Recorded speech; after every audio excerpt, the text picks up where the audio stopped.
దివ్యాంగ శక్తి పథకాన్ని deputy CM Pawan, మంత్రి లోకేష్ తో కలిసి ప్రారంభించిన సీఎం చంద్రబాబు. మంగళగిరి నుండి పెనుమాక వరకు దివ్యాంగులతో కలిసి ప్రయాణించిన నేతలు.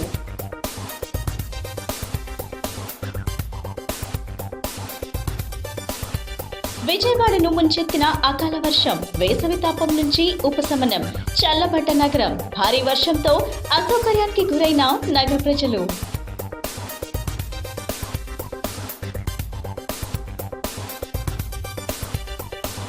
పండిట్ నెహ్రూ బస్ స్టేషన్ లో దివ్యాంగ శక్తి పథకాన్ని ప్రారంభించిన జిల్లా కలెక్టర్ లక్ష్మీషా. దివ్యాంగుల్లో ఆత్మవిశ్వాసం పెంపొందించేందుకు ఈ పథకం దోహదపడుతుందని వ్యాఖ్య.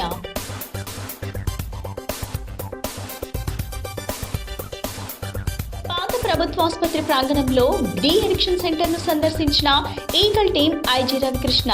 గంజాయి, మాదక ద్రవ్యాలను రాష్ట్రంలో చాలా వరకు నియంత్రించగలిగామని వెల్లడి.